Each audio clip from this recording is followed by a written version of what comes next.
City న్యూస్కు స్వాగతం. కేంద్ర ప్రభుత్వ ప్రజా వ్యతిరేక విధానాలకు నిరసనగా రైతులు ఢిల్లీలో చేస్తున్న ఆందోళనకు మద్దతుగా ప్రజా సంఘాలు రేవతి సెంటర్లో ధర్నా నిర్వహించాయి. కేంద్ర ప్రభుత్వ ప్రజా వ్యతిరేక విధానాలను నిరసిస్తూ రైతులు ఢిల్లీలో చేస్తున్న ఆందోళనకు మద్దతుగా ప్రజా సంఘాలు రేవతి సెంటర్లో ధర్నా నిర్వహించాయి. కేంద్ర ప్రభుత్వ కార్మిక రైతాంగ ప్రజా వ్యతిరేక విధానాలను నిరసిస్తూ రైతులు ఢిల్లీలో రామ్లీలా మైదానంలో కిసాన్ మజ్దూర్ మహాపంచాయత్ కార్యక్రమానికి మద్దతుగా రేవతి సెంటర్లో సిఐటియు-సి, సిఐటియు, ఏఐఎస్టియు, న్యూ ప్రజా సంఘాల ఆధ్వర్యంలో ధర్నా నిర్వహించారు. ఈ ధర్నాలో సిపిఐ జిల్లా సీనియర్ నాయకులు Modumudi Ramarao, Lingam Philip, Ontipulli Lakshmanarao, Erramsetti Eswararao, Odugu Ratnakumari, Odugu Chaitanyakumar, Turaka Lakshmanarao, CH Jayarao, Venkatrao, Kodali Sarma, K Rajarao, Mateen, Yonas తదితరులు పాల్గొన్నారు. రైతుల మద్దతు ధరకు సమగ్ర చట్టం చేయాలని, స్వామినాథన్ కమిటీ సిఫార్సులను అమలుపరచాలని, నూతన విద్యుత్ సవరణ బిల్లును రద్దు చేయాలని, 60 సంవత్సరములు నిండిన పేద రైతు కూలీలకు నెలకు 6,000 రూపాయలు పెన్షన్ ఇవ్వాలని, రైతుల రుణాలు మాఫీ చేయాలని, రైతులపై పెట్టిన కేసులు ఎత్తివేయాలని ఈ సందర్భంగా వారు డిమాండ్ చేశారు. దేశవ్యాప్తంగా రైతు సంఘాలు, కార్మిక సంఘాలు కలిసి అన్ని జిల్లాల్లోనూ మండలాల్లోనూ నిరసన కార్యక్రమం చేపట్టారు. ఇది అదేవిధంగా ఢిల్లీలో రామ్లీలా మైదానంలో కిసాన్ మోర్చా ఆధ్వర్యంలో గత 3 సంవత్సరాల నుంచి కేంద్ర ప్రభుత్వం రాతపూర్వకంగా ఇచ్చినటువంటి హామీలను, రైతులకి కార్మిక సంఘాలకి ఇచ్చినటువంటి హామీలను అమలు జరపాలని చెప్పి కోరుతూ ఈ కార్యక్రమం చేపట్టబడింది. అయితే కేంద్ర ప్రభుత్వం ఇచ్చినటువంటి హామీల్ని అమలు జరపబోగా రైతుల మీద బాష్పవాయువు, అదేవిధంగా నీళ్లతోటి వదలటం, ఇట్లా మొత్తం రాష్ట్రం ఢిల్లీలో రాకుండా సరిహద్దుల్లో రోడ్ల మీద మేకులు కొట్టి రైతులు రాకుండా చేయటం, ఇటువంటి నిర్బంధాలు చేసింది. అయినా కూడా రైతులు పట్టువేయకుండా తమ అంగీకరించినటువంటి డిమాండ్స్ని అమలు జరపాలని ఈనాడేటువంటి ప్రకటన ఇవ్వడం జరిగింది. దాంట్లో ప్రధాన భాగం మనం పరిశీలన చేసినట్లయితే 2021 సంబంధించినటువంటి బీజేపీ ప్రభుత్వం, కేంద్ర ప్రభుత్వం, బీజేపీ ప్రభుత్వం 2001 డిసెంబరు ఇచ్చినటువంటి హామీని పత్రాన్ని అమలు జరపమైనటువంటి డిమాండ్ చేస్తున్నాం అనేటువంటిది అది ప్రధాన అంశం. మనం చూసాం గత 29 సంవత్సరాల్లో రైతులు అనేటువంటి వాళ్ళు ఆత్మహత్య చేసుకున్నటువంటి వాళ్ళు దాదాపు 3 లక్షల మంది రైతులు ఆత్మహత్య చేసుకున్నటువంటి ఘనత మన కేంద్ర ప్రభుత్వం అనేటువంటి అనుసరిస్తున్న ఆర్థిక విధానం వల్ల దాదాపు 3 లక్షల మంది రైతులు ఆత్మహత్యలు చేసుకున్నటువంటి మనం చూసాం. అయితే మేము అధికారం రాగానే 2014లో చెప్పారు, ఏమని నరేంద్ర మోడీ గారు చెప్పారు, మేము అధికారం రాగానే తప్పనిసరిగా మన స్వామినాథన్ సిఫార్సు పథకాన్ని అమలుపరుస్తామని చెప్పారు. ఎక్కడ చెప్పారంటే మన తిరుపతిలో వెంకన్న పాదాల సాక్షిగా మేము అమలుపరుస్తామని చెప్పినటువంటి ఘటన ఇంతవరకు అమలుపరచడం లేదు. రెండో అంశం మనం చూసాం. ఈనాడు బడ్జెట్లు అనేటువంటి మనం చూసినట్లయితే దాదాపు ఏంటంటే అన్నిటి మీద అనేటువంటి ఇన్సూరెన్స్ మీద కానీ 5% అనేటువంటిది, అదేవిధంగా అనేటువంటిది మరి పాల్గొనకూడదు, మరి ట్రాక్టర్లో ఢిల్లీ నగరానికి రాకూడదు, 2:30 దాటితే రామలీలా మైదానంలో ఉండకూడదు అని అనేకమైన రాతపూర్వకంగా షరతులు పెట్టి ఈ రోజున మహా పంచాయతీకి పర్మిషన్ ఇవ్వటం జరిగింది. గత 2020-21 సంవత్సరంలో రైతులకు మేలు చేస్తాము, గిట్టుబాటు ధర కల్పిస్తాము, మీరు పండించిన పంట ఎక్కడైనా పండించుకోవచ్చు అని 3 నల్ల చట్టాలు తీసుకొచ్చి మీకు వచ్చే ఆదాయంలో రెట్టింపు చేస్తామని చెప్పి మాయ మాటలు చెప్పి 3 నల్ల చట్టాలను తీసుకొస్తే 13 నెలలుగా అలుపెరగని విరామం లేనటువంటి పోరాటం చేసి 736 మంది ప్రాణ త్యాగాలు చేస్తే ఆ నల్ల చట్టాలను వెనక్కి తీసుకోవడం జరిగింది.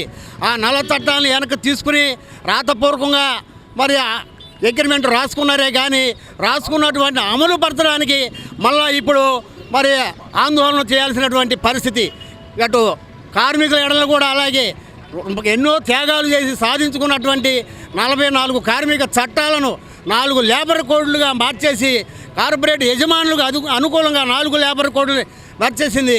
ఆ 4 లేబర్ కోడ్లు రద్దు చేయాలని చెప్పి అలాగే రైతులకు గిట్టుబాటు ధరకు సమగ్ర చట్టాన్ని తీసుకురావాలని చెప్పి అలాగే రైతుల మీద ఉన్నటువంటి కేసులన్నింటినీ మాఫ్ చేయాలని వాళ్ళ రైతులకు ఉన్నటువంటి రుణాలు 26వ డివిజన్లో చెక్కా మౌలాలి మరియు ఆయన సహచరులు సుమారు 50 మంది టీడీపీ పార్టీలో చేరారు. 26వ డివిజన్లో చెక్కా మౌలాలి మరియు ఆయన సహచరులు సుమారు 50 మంది తెలుగుదేశం పార్టీలో చేరారు. మాజీ మంత్రి కొల్లు రవీంద్ర, మాజీ ఎంపీ కొనకళ్ల నారాయణ వారిని సాదరంగా పార్టీలోకి ఆహ్వానించి పార్టీ కండువా కప్పారు. ముస్లింల అభివృద్ధి కేవలం తెలుగుదేశం పార్టీతోనే సాధ్యమని మచిలీపట్నం నియోజకవర్గంలో ముస్లింలు కొల్లు రవీంద్ర నాయకత్వంలోనే ఎంతో అభివృద్ధి చెందారని ఈ సందర్భంగా మౌలాలి పేర్కొన్నారు. రాబోయే తెలుగుదేశం, జనసేన, బీజేపీ కూటమి ప్రభుత్వంలో ముస్లింల అభివృద్ధి ఐక్యత కోసం కృషి చేస్తానని కొల్లు రవీంద్ర తెలిపారు. ఈ కార్యక్రమంలో జనసేన పార్టీ ఇన్ఛార్జి బండి రామకృష్ణ, మాజీ మున్సిపల్ చైర్మన్ మోటమరి బాబా ప్రసాద్, మాదివాడ రాము, ఇలియాస్ పాషా, మురాల ప్రసాద్, జహీరుల్ ఖాదిర్, పోల బాబు, సయ్యద్ కాజా, అబ్దుల్ అజీం, కరీముల్లా, షేక్ మొయినుద్దీన్, హసీంబేగ్, సలీం, బాషా, గడ్డంరాజు తదితరులు పాల్గొన్నారు. రాష్ట్ర స్థితిగతులు ఒకసారి మనందరం చూడాలి. ఇవాళ పూర్తిగా రాష్ట్రానికి రాజధాని లేకుండా చేశారు. 3 రాజధాని పేరుతో ప్రజలు మోసం చేశారు. పోలవరం ఇవాళ ఆంధ్ర రాష్ట్రానికి జీవనాడిగా ఉండాల్సినటువంటి పోలవరం ఇవాళ పూర్తిగా నాశనం చేశారు ఈ ముఖ్యమంత్రి జగన్మోహన్ రెడ్డి. ఎందుకంటే గ్రావిటీ ద్వారా నీళ్లు వస్తే ఆంధ్ర రాష్ట్రం మొత్తం కూడా సస్యశ్యామలం అవుతుంది. ఏదైతే ఇవాళ మనకు వస్తున్నటువంటి గోదావరి నీళ్లు, ఇటు కృష్ణా డెల్టా కానీ, అటు ఉత్తరాంధ్ర కానీ మొత్తం అన్నీ కూడా వ్యవసాయాలు పెద్ద ఎత్తున అభివృద్ధి చెందుతాయి. ఏదైతే ఇవాళ కృష్ణా జలాలు మనం వాడుతున్నటువంటి కృష్ణా జలాలు, ఈ కృష్ణా జలాలు కానీ అటు అనంతపురం కానీ, అటు కర్నూలు జిల్లాలకు కానీ, ఆ పైన ఉన్నటువంటి రాయలసీమ ఏరియాకి ఇస్తే అవన్నీ కూడా సస్యశ్యామలు అవుతాయి. ఒక దూరదృష్టితో మంచి ఆలోచనతో ఆ రోజున చంద్రబాబు నాయుడు గారు పోలవరం పనులు స్టార్ట్ చేసుకున్నాం. కానీ ఈ ప్రభుత్వం పూర్తిగా దాన్ని సర్వనాశనం చేసింది. ఇవాళ తిరిగి మళ్ళీ పోలవరం నిర్మాణం చేయాలంటే చాలా అంచనాలు పెరిగిపోయినాయి. దానికి నిధులు కావాలంటే కేంద్ర ప్రభుత్వం సహకారం కావాలి. దానికోసమే ఇవాళ మనం కూడా ఎన్డీఏ కూటమిలో చేరడం జరిగింది. అమరావతికి డబ్బులు కావాలి. ఇవాళ రాష్ట్రంలో ఉన్నటువంటి అన్ని పూర్తిగా సర్వనాశనం అయిపోయింది. కేంద్ర సహాయ సహకారాలు కావాల్సినటువంటి అవసరం ఉంది ఇవాళ. ఎందుకంటే భారతీయ జనతా పార్టీ ఒకటే కాదు, ఎన్డీఏలో ఇవాళ దాదాపు 45 పార్టీలు ఉన్నాయి. 45 పార్టీల్లో ముస్లిం పార్టీలు కూడా ఉన్నాయి. దాంట్లో ముస్లిం సోదరులు నాయకత్వం వహిస్తున్నటువంటి పార్టీలు కూడా ఉన్నాయి. ఇవాళ ఉన్నాయి కాబట్టి ఇవాళ తెలుగుదేశం కూడా, ఎందుకంటే ముస్లిం సోదరులకు ఎక్కడైనా అన్యాయం జరిగితే మొట్టమొదట తిరగబడే వ్యక్తి చంద్రబాబు నాయుడు గారు. దానికి ఒక ఉదాహరణ ఆ రోజున గోద్రా సంఘటన, ఆ రైలు తగలబెట్టిన దాంట్లో గోద్రా సంఘటనలో చంద్రబాబు నాయుడు గారు డిఫర్ అయ్యి ఆ రోజున వాజ్పేయి గారు లెక్క చేయకుండా ఆయన బయటకు వచ్చినటువంటి వ్యక్తి చంద్రబాబు నాయుడు గారు. అట్లాగే మన రాకుండా ఆర్థిక సంపన్నంగా తయారు చేయాలి. ఇటువంటి పరిస్థితుల్లో చంద్రబాబు నాయుడు గారు శక్తి మేరకు ఈ రాష్ట్రాన్ని అభివృద్ధి చేస్తున్న సమయంలో పోలవరం నిర్మాణం చేశారు. మచిలీపట్నం పోర్టు పనులు మొదలుపెట్టారు. అలాగే రాజధాని నిర్మాణం కూడా 33,000 ఎకరాలు భూమి సేకరించారు. అటువంటి సమయంలో మరి జగన్మోహన్ రెడ్డి అధికారంలోకి వచ్చి ఈ రాష్ట్రాన్ని బాగు చేయాల్సింది పోయి సర్వనాశనం చేశాడు. 20 ఏళ్ళు వెనక్కి వెళ్ళిపోయింది మన రాష్ట్రం. ఇది వరకు చక్కటి రాజధాని మన ఆంధ్రప్రదేశ్ అంటే చాలా విలువ ఉండేది. చంద్రబాబు నాయుడు గారి పరిపాలనలో చాలామందికి సాఫ్ట్వేర్ రంగం డెవలప్ చేసి సాఫ్ట్వేర్ ఉద్యోగాలు, మన కుటుంబాల్లో ఎవరైనా ఉద్యోగాలు చేసుకున్నారంటే చంద్రబాబు నాయుడు గారు ఇచ్చిన ప్రోత్సాహం వల్ల మరి వాళ్ళ రోజున సాఫ్ట్వేర్ రంగం డెవలప్ అయ్యి మన పిల్లలంతా కూడా దేశ విదేశాల్లో ఉద్యోగాలు చేస్తూ ఉన్నారు. మరి అటువంటిది జగన్మోహన్ రెడ్డి అధికారంలోకి వచ్చిన తర్వాత మన రాష్ట్రం అవినీతిమయమైపోయింది, అప్పులమయమైపోయింది. ఇవాళ ల్యాండ్ ఆర్డర్ లేదు, ప్రజాస్వామ్యం లేదు, నియంతృత్వ పరిపాలన అవుతూ ఉంది. వాళ్ళు అధికారాన్ని అడ్డం పెట్టుకుని దోషేస్తూ ఉన్నారు. ఈ పరిస్థితుల్లో పవన్ కళ్యాణ్ గారు జనసేన, చంద్రబాబు నాయుడు గారు తెలుగుదేశం, అలాగే నరేంద్ర మోడీ గారు బీజేపీ నుంచి ముగ్గురు కూడా కలిసి ఈ దుష్టాన్ని నుంచి రాష్ట్రాన్ని కాపాడుకోవాలి. అది మన ప్రథమ ఏజెండా. అతను డబ్బు అడ్డగోలుగా సంపాదించి ఆ డబ్బుతో రాజ్యాధికారాన్ని సంపాదించుకోవాలని చూస్తూ ఉన్నాడు. ఇటువంటి సమయంలో ప్రజాస్వామ్యాన్ని కాపాడటం కోసం ఎవరైనా కూడా తెలుగుదేశానికి ఒకవేళ దూరంగా ఉన్న మన మిత్రులు మరి వాళ్ళ తెలుగుదేశం పార్టీలో చేరి మరి వాళ్ళ ముగ్గురు ఒక పక్కన పవన్ కళ్యాణ్ గారు మనతో కలిశారు, ఒక పక్కన మౌలాలి నీకు ఇక్కడ గౌరవం దక్కలేదు, చాలా తప్పు చేశావు. నేనైతే తప్పు చేయలేదు. నా పార్టీలోకి పేరు నాని వచ్చాడు తప్ప నేను పార్టీ మారి అతని దాంట్లోకి నేను ఎప్పుడు వెళ్ళలేదు. అందువల్ల నేను బాధపడాల్సిన అవసరం లేదు. కానీ నువ్వు చేతులారా నువ్వు వచ్చి పొయ్యిలో ఏదో బాధపడ్డావు. కానీ వాళ్ళ చాలా అవమానకరంగా నీకున్నటువంటి క్యారెక్టర్కి నీకు న్యాయం చేయకపోగా ఇక్కడ ఉన్న కొంతమంది ముస్లిం సోదరుల మధ్య నువ్వు బలైపోయావు. వాళ్ళ వల్ల వాళ్ళు ఎక్కడైతే నీ తెలివితేటలు నీకున్న కమిటీ పెట్టి నిన్ను పైకి వస్తే వాళ్ళు పేర్లు పోతే ఉద్దేశంతో నేను కావాలని తప్పటం జరిగింది. సరే, నా సంగతి అంటా తెలుసు. రాము ఎలాంటి వాడో, ఎలా పనిచేశాడో, ఈ పార్టీలో ఎట్లా కష్టకాలంలో వదిలిపెట్టి పోయినా కానీ పేరుని వదిలిపెట్టి వచ్చి ఒకసారి వచ్చి కచ్చిపేసి పారిపోయినా కానీ వదిలిపెట్టకుండా 3 సంవత్సరాల వరకు నేనే కష్టపడి మోసి ఏ రకంగా మాలా సోదరులు జలీ లాంటి వాళ్ళందరూ ఎంటేసుకుని చేశాము, మీ అందరికీ తెలుసు. కానీ ఈరోజు మళ్ళీ బావులేలు వస్తున్నందుకు శుభాకాంక్షలు ఆహ్వానం పలుకుతూ ఇప్పుడు ఒక్కటి చెప్తా ఉన్నాను. నేను ఒక సంఘటన 2-3 సంఘటనలు చెప్తాను మీకు. శ్రద్ధగా మీరు ఆలోచన చేస్తే ఇక్కడ మచిలీపట్నంలో ఎంత దారుణమైన సంఘటన అంటే ఎప్పటికీ మర్చిపోలేని బాధ నేను చెప్తాను, మీతో పంచుకోవాలి. నేను ముస్లింగా పుట్టపోవచ్చేమో కానీ కృష్ణా జిల్లా న్యాయ సేవాధికార సంస్థ ఆధ్వర్యంలో ఈ నెల 16వ తేదీన జాతీయ లోక్ అదాలత్ నిర్వహిస్తున్నట్లు సంస్థ కార్యదర్శి కృష్ణయ్య తెలిపారు.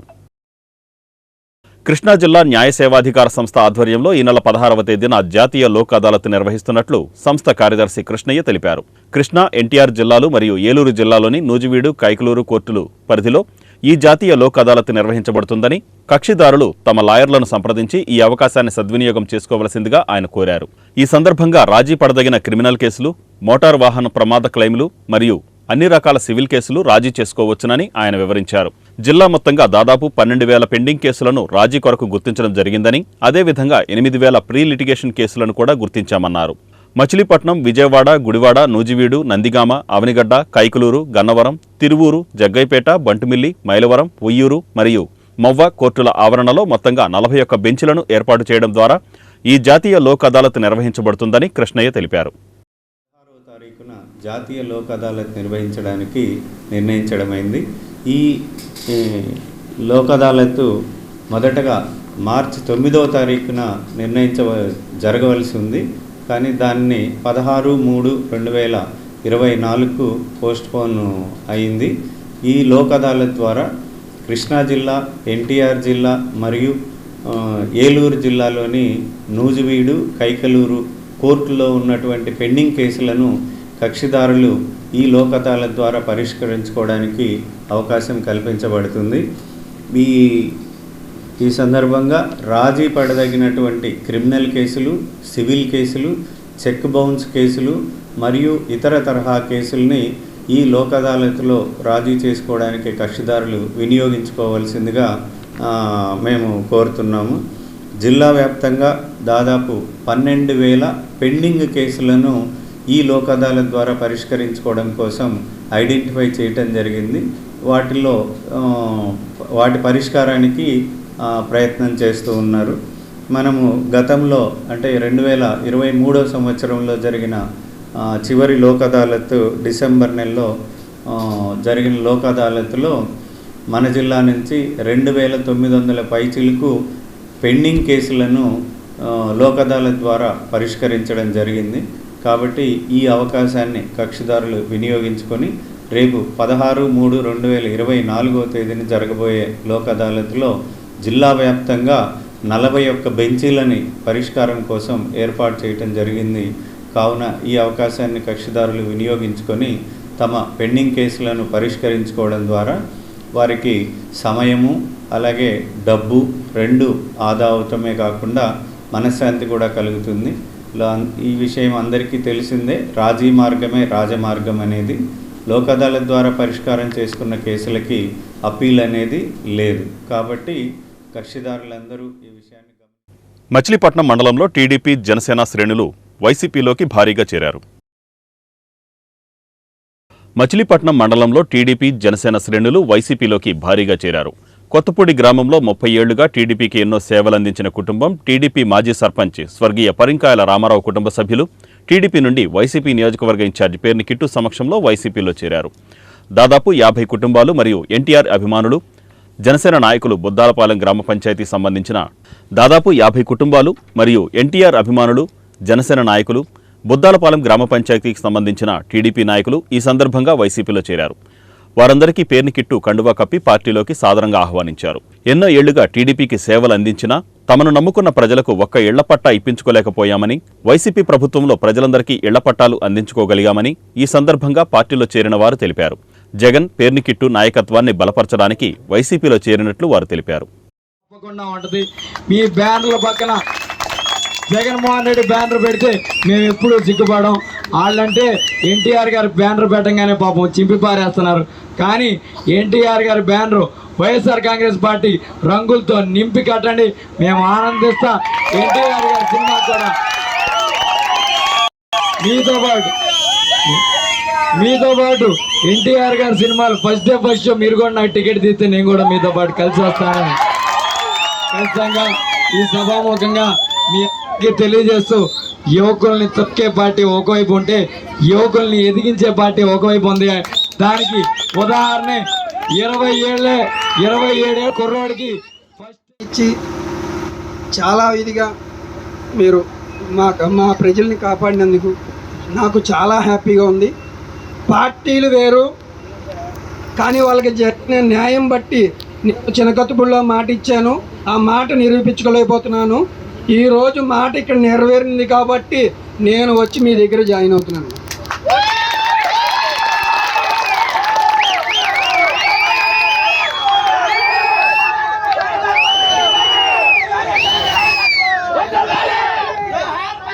ఈరోజు కృత్తివెన్ను మండలం మాట్లం గ్రామంలో పిఎస్సిఎస్ భవనాన్ని చైర్మన్ తూము శ్రీనివాసరావు ప్రారంభించారు. కృత్తివెన్ను మండలం మాట్లం గ్రామంలో దేశోద్ధారక వ్యవసాయ సహకార పరమతి సంఘం లిమిటెడ్ నూతనంగా 19.65 లక్షలతో కార్యాలయం మరియు గిడ్డంగిని మాట్లం పిఎస్సిఎస్ చైర్మన్ తూము శ్రీనివాసరావు ప్రారంభించారు. ఈ ప్రారంభోత్సవ కార్యక్రమానికి పెడన నియోజకవర్గం వైసీపీ ఇన్ఛార్జి ఉప్పాల రాము, జెడ్పీ చైర్పర్సన్ ఉప్పాల హారిక పాల్గొన్నారు. అనంతరం గ్రామస్తులతో గ్రామ సమస్యలపై ఆరా తీసిన ఉప్పాల రాముకు ప్రధానంగా గ్రామంలో మంచినీటి సమస్య గురించి గ్రామస్తులు వివరించారు. ఈ సందర్భంగా ఉప్పాల రాము మాట్లాడుతూ 10 లక్షల రూపాయల వ్యయంతో 1,00,000 లీటర్ల సామర్థ్యం గల సంపును ఏర్పాటు చేసుకునేందుకు నిధులు విడుదల చేసినట్లు తెలిపారు. ఈ కార్యక్రమంలో Kruthivennu MPP Garuda Prasad, ZPP Maila Ratnakumari, AMC chairman Kollati Gangadhar, YCP మహిళా కన్వీనర్ ఝాన్సీ, వైఎస్ఆర్సీపీ నాయకులు, కార్యకర్తలు, గ్రామస్తులు తదితరులు పాల్గొన్నారు. సహకారంతో అభివృద్ధి చేసుకోవడం జరిగింది. అలానే ఈ గ్రామానికి సంబంధించి తీరని సమస్య మంచినీటి సమస్య. ఆ మంచినీటి సమస్యకి పరిష్కారం దిశగా ఈ రోజంతా కూడా మేము ఆ భూమికి సంబంధించి కూర్చొని మాట్లాడడం జరిగింది. దానికి సంబంధించి కూడా నేను ఖచ్చితంగా గ్రామస్తులకి అట్లాగే అందరికీ కూడా పెద్దలకు కూడా నేను ఒక మాట ఇస్తా ఉన్నాను.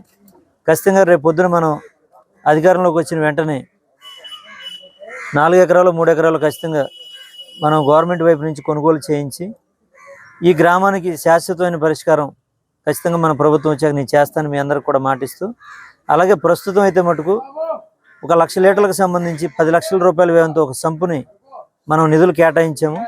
ఆ సంపు కూడా రేపు పొద్దున ప్రారంభం అంటే శంకుస్థాపన చేసి పని స్టార్ట్ చేసి 1 నెల రోజుల లోపల ఇది పూర్తయిద్ది. అలానే ఒక బోర్వెల్ కూడా అంటే ఒక 500 అడుగుల 1000 అడుగులు అనేది చూస్తున్నాం. ఒకసారి అది దానికి సంబంధించి సలహా తీసుకుని ఖచ్చితంగా, ఎందుకంటే ఒక బోర్ అనేది ఆల్టర్నేట్గా ఈ గ్రామంలో ఉంటే మంచినీటి సమస్య తీర ప్రాంతం, సముద్ర తీర ప్రాంతం కాబట్టి భవిష్యత్తులో ఇబ్బంది లేకుండా అది ఒకవేళ మన చెరువులో నీళ్ళు ఎండిపోయినా సరే ఆ బోర్ వాడుకోవచ్చు. కాబట్టి ఆ బోరు కూడా అది కూడా ఆ పని స్టార్ట్ చేయడానికి సిద్ధంగా ఉంది. సంపు సీతనపల్లి నుంచి వాటర్ తీసుకొచ్చి సంపులో స్టోర్ చేసుకుని అదనంగా మనం గ్రామానికి దాహం తీర్చవచ్చు. బోరు కూడా వాడుకోవడానికి ఉపయోగపడతాయి. కాబట్టి ఈ రెండు సైమల్టేనియస్గా చేసి శాశ్వతమైన పరిష్కారం ఖచ్చితంగా చేస్తాము. ఈ వార్తలు ఇంతటితో సమాప్తం. నమస్కారం.